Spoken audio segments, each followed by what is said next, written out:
Saudara-saudaraku yang terkasih di dalam Yesus Kristus, salam jumpa dan jumpa lagi.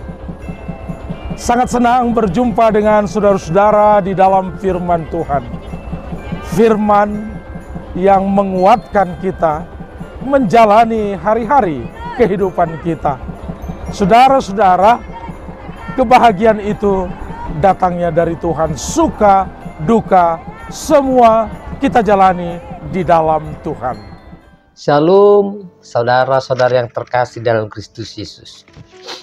Sebelum kita mendengarkan firman Tuhan untuk kita renungkan hari ini, marilah kita bersatu dalam doa. Kita berdoa.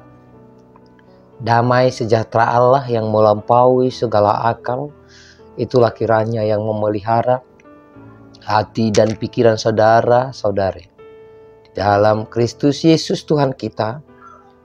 Amin. Saudara yang terkasih, firman Tuhan untuk kita renungkan hari ini terambil dari Injil Markus pasalnya yang ke-8 ayat 35. Saya akan bacakan untuk kita. Inilah firman Tuhan. Karena siapa yang mau menyelamatkan nyawanya, ia akan kehilangan nyawanya. Tetapi barang siapa kehilangan nyawanya karena aku dan karena Injil, ia akan menyelamatkannya. Demikian firman Tuhan. Saudara-saudara yang terkasih, menjadi pengikut Yesus bukanlah sekedar hanya menjadi penggemar atau sekedar fans saja. Tetapi mengikut Yesus harus jelas alasannya. Mengapa mengikut Yesus? Agar jangan terjadi seperti murid Tuhan Yesus yang bernama Petrus, yang mana dia hanya mengikut Yesus hanya demi kepentingan duniawi saja. Lalu di ayat 34 Yesus menyebutkan 3 syarat untuk menjadi pengikut Yesus yang sejati. Inilah yang bisa kita renungkan dalam firman Tuhan hari ini. Syarat menjadi pengikut Yesus yang pertama dikatakan sangkal diri, yang berarti mampu mengatakan tidak terhadap segala keinginan, nafsu, dorongan jahat yang ada di dalam diri kita. Sehingga saudaraku, keinginan kita hanya satu, yaitu melakukan keinginan Yesus. Karena dia telah menebus saya, sehingga hidup saya ini adalah miliknya. Ini yang pertama.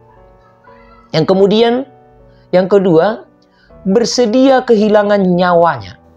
Seperti seorang prajurit yang mau memberikan seluruh eksistensinya demi kemenangan bangsanya.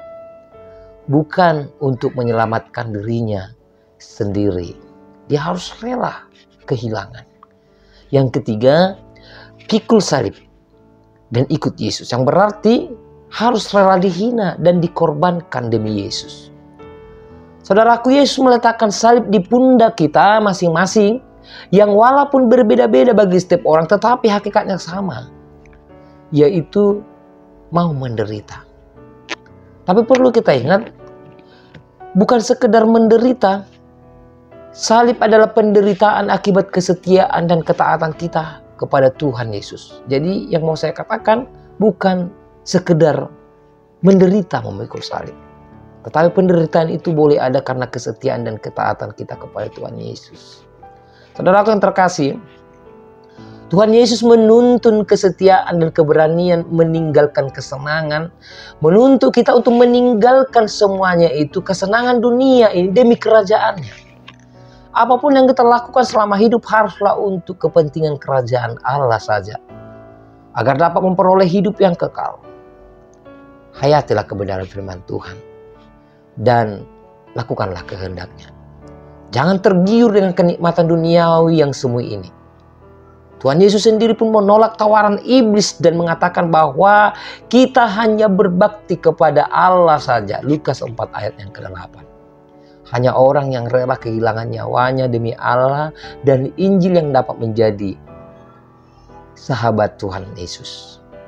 Dan sebaliknya, jika kita tidak rela kehilangan nyawa karena Allah dan Injil, itu berarti kita memilih bersahabat dengan dunia. Maka kita tahu dalam Yakobus 4 ayat 4 dikatakan kita adalah musuh Allah. Oleh karena itu saudaraku, hayatilah firman Tuhan untuk hari ini. katakan hidup hanya untuk kerajaan Allah. Selamat beraktivitas, Tuhan Yesus memberkati. Amin. Kita berdoa. Terima kasih Tuhan, kasih-Mu yang selalu kami rasakan. Kami berserah ke tangan pengasihan Tuhan, biarlah Tuhan membimbing dan melawat kami dalam aktivitas kami satu hari ini. Firman-Mu boleh kami renungkan, di mana kami boleh tetap setia mengikut Engkau, melakukan dan menghayati firman-Mu, sehingga kami hanya berserah ke tangan pengasihan Tuhan. Banyak Tuhan hal yang akan kami lalui, tetapi itu semua boleh terjadi, Tuhan ada untuk memenangkan kami. Apapun yang terjadi, biarlah kesetiaan kami kepada Tuhan semakin teguh. Bapa di surga, terima doa permohonan kami. Ampunkan dosa kami dalam Yesus Kristus kami berdoa. Amin.